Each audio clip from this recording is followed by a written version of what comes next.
नमस्कार, आप सभी का स्वागत है mockbazaar.com में। यहाँ पे आपको ढेर सारे जीएस, मैथ्स, रीजनिंग के टेस्ट मिलते हैं फॉर डिफरेंट गवर्नमेंट एग्जामिनेशंस। ये सारे टेस्ट उनके द्वारा डिज़ाइन किए गए हैं जिन्होंने कोई ना कोई गवर्नमेंट एग्जामिनेशन फाइनली पास किया है। आज के दिन की शुरुआत करते हैं आज के करंट अफेयर्स से।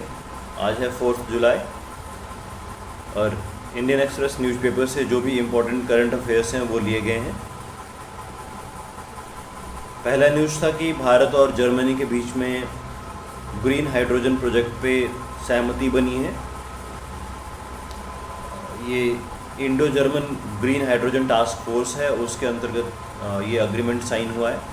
इस पे एमसीक्यू आपसे पूछा जा सकता है कि भारत और किस देश ने 3 जुलाई 2025 को हरित हाइड्रोजन सहयोग समझौते पर हस्ताक्षर किए हैं। सही जवाब है जर्मनी।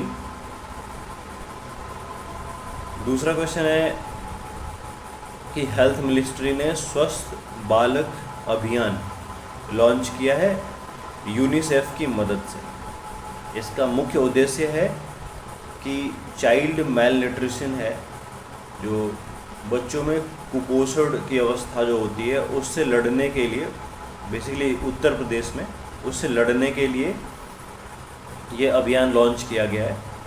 तो एमसीक्यू इस पे है कि स्वास्थ्य मंत्रालय के अनुसार उत्तर प्रदेश में कुपोषण से लड़ने के लिए कौन सी योजना शुरू की गई है। सही जवाब है स्वस्थ बालक अभियान।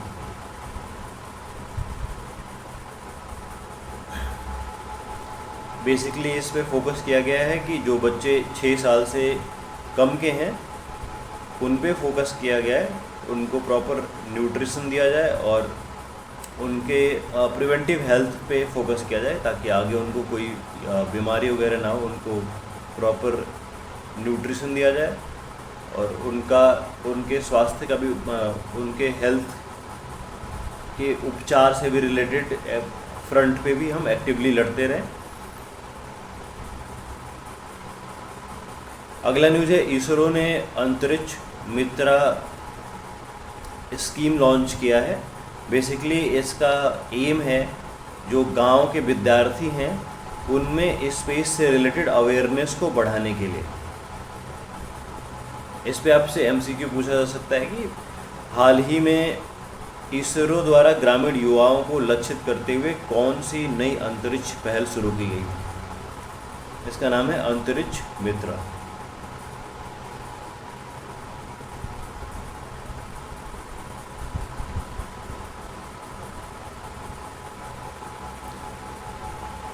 ये जून के इन्फ्लेशन रेट से संबंधित क्वेश्चन है जो बहुत ज़्यादा इंपॉर्टेंट नहीं होता है। आपसे मंथली इन्फ्लेशन रेट्स या सीपीआई कंज्यूमर प्राइस इंडेक्स से रिलेटेड पर मंथ के हिसाब से नहीं पूछा जा सकता है और इतना डेटा हर कोई अपने दिमाग में रख भी नहीं सकता है।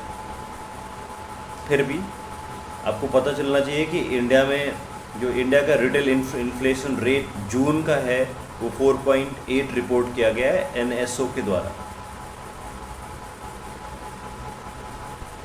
क्वेश्चन आपसे इस पे ये बनता है कि जून 2025 में उपभोक्ता मूल्य सूचकांक सीपीआई कंज्यूमर प्राइस इंडेक्स आधारित मुद्रास्फीति दर कितनी रही है। 4.8%। ये आपको पता चल चुका है।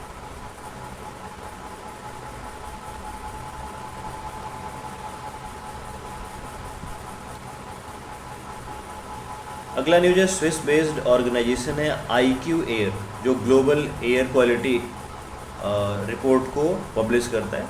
उसने दिल्ली को 5वीं बार सबसे पॉल्यूटेड कैपिटल का दर्जा दिया है। क्वेश्चन इस पे आपसे ये पूछा जा सकता है कि ग्लोबल एयर क्वालिटी रिपोर्ट 2025 किस संस्था ने जारी की। इसमें दिल्ली को सबसे प्रदूषित राजधानी बताया गया है। जवाब है आपका IQ एयर।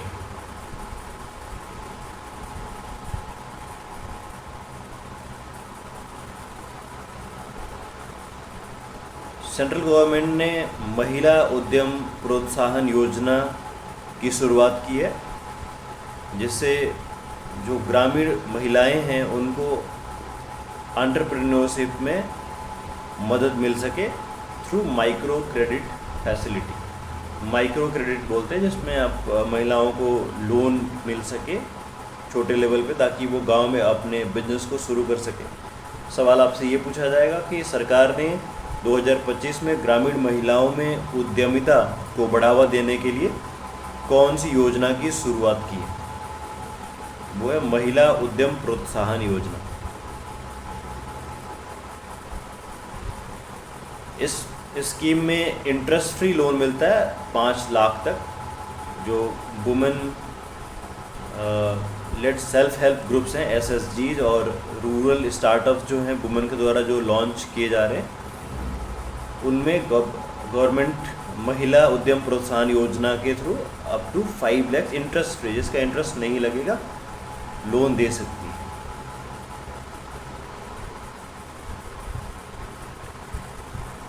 अभी म्यांमार में काफ़ी टाइम से स्थिति अच्छी नहीं चल रही थी, तो 4.5 साल के बाद हमने फिर से उनसे डिप्लोमेटिक टॉक्स, इंडिया ने फिर से म्यांमार से डिप्लोमेटिक टॉक्स शुरू किए हैं। तो इस पे आपको पूछा जा सकता है कि भारत ने हाल ही में 4 साल के अंतराल के बाद किस पड़ोसी देश से के साथ प्रत्यक्ष राजनीतिक वार्ता शुरू की है? सही जवाब है म्यांमार।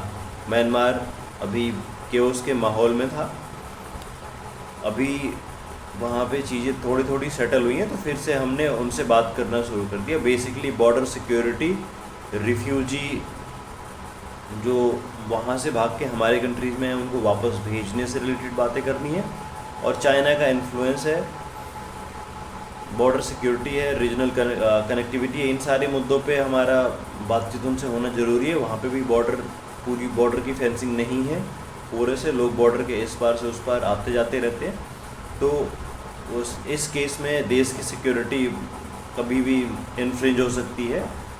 तो ऐसे मुद्दों पे अपने पड़ोसी कंट्री से बातचीत रखना हमेशा ज़रूरी होता है, और ये दुखद था कि हम 4 साल से म्यांमार से कोई भी बातचीत नहीं कर रहे थे, क्योंकि वहाँ पे अभी stable government kind of situation नहीं था। एक्ट ईस्ट पॉलिसी जो है, पहले लुक ईस्ट पॉलिसी था, जिसको हमारी वर्तमान सरकार जब से आई उसको चेंज करके एक्ट ईस्ट पॉलिसी नाम दे दिया। म्यांमार के साथ एक हमारा प्रोजेक्ट भी चल रहा था, कालादान प्रोजेक्ट, जो कि समुद्र के रास्ते हम म्यांमार जाने के लिए रास्ता बना रहे थे। उसमें सितवे रिवर एक है, सितवे पोर्ट है जो रिवर से होकर जाती है, वहाँ पे हम पहुँचने के लिए रास्ता तैयार कर रहे थे। तो जब हमारी उनसे कोई बातचीत नहीं थी, तो वो सारे प्रोजेक्ट जो हम म्यांमार के साथ मिलकर जिस पे काम कर रहे थे, जिसमें ट्राइलेटरल हाईवे भी था, ये सारे प्रोजेक्ट्स हाल्ट पे थे। अभी वापस से बातचीत शुरू होने के बाद जितने प्रोजेक्ट्स हमारे म्यांमार के साथ पेंडिंग थे वो वापस से शुरू हो जाएंगे। DRDO ने सक्सेसफुली जियो रक्षा रडार टेस्ट किया है। एक्चुअल में इसका मुख्य मकसद है ग्राउंड वाटर को डिटेक्ट करना और ड्रॉट मैपिंग करना, सूखा ग्रसित क्षेत्रों का मैपिंग करना। सवाल आपसे ये पूछा जा सकता है कि DRDO द्वारा भूमिगत जल स्तर की निगरानी के लिए स्वदेशी तकनीक का सफल परीक्षण किया गया है। उसका नाम है जियो रक्षा रडार। ये इसरो से संबंधित क्वेश्चन था। DRDO ने इसको जियो रक्षा रडार को एक्चुअल में डेवलप किया है जल शक्ति मिनिस्ट्री के साथ मिलकर।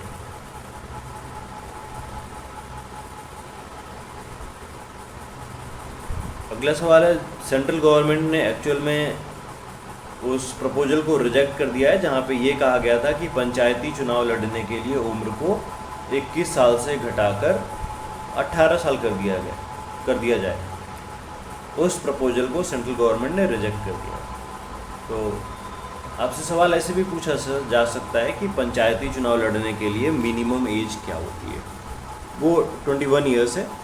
तो यहाँ पे आपसे पूछा गया है कि हाल ही में संशोधन के अनुसार भारत में पंचायत चुनाव लड़ने का न्यूनतम आयु सीमा क्या है? तो ये 21 पहले भी था, 21 अभी भी है, इसमें कोई बदलाव नहीं हुआ है। आर्टिकल 243F जो है वो सरपंच और वार्ड लेवल के लोगों पे अप्लाई होता है। ये एक आर्टिकल भी आपको याद रखना है। 73rd कॉन्स्टिट्यूशनल अमेंडमेंट जो हुआ था वो पंचायती राज से रिलेटेड था। ये भी एक इम्पॉर्टेंट अमेंडमेंट है जो आपको याद रखना है। लखनऊ को कहा गया है कि लखनऊ पहला शहर बना है to launch green urban transport card, जो कि इलेक्ट्रिक मोबिलिटी पे आपको सब्सिडी ऑफर करता है।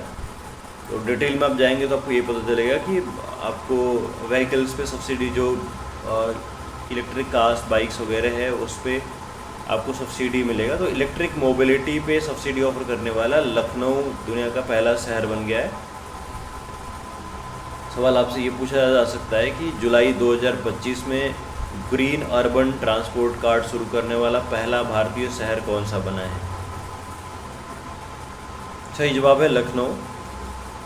एक्चुअल में Lucknow green urban transport card जो है वो आपको डिस्काउंट प्रोवाइड करता है इलेक्ट्रिक बसेस पे, शेयर्ड ईवीज पे और मेट्रो सिस्टम पे।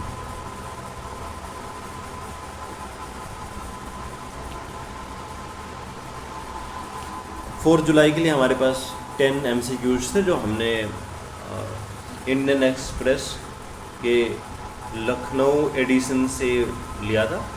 आप हमारे चैनल को सब्सक्राइब करें फर्दर अपडेट्स के लिए, डेली करंट अफेयर्स के लिए। और अपार्ट फ्रॉम दिस आप हमारे टेलीग्राम चैनल को भी ज्वाइन कर सकते हैं जो कि लिंक में दिया हुआ है।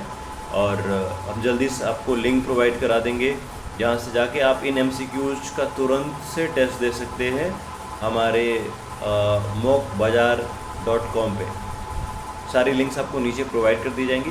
चैनल को लाइक और सब्सक्राइब करिए ताकि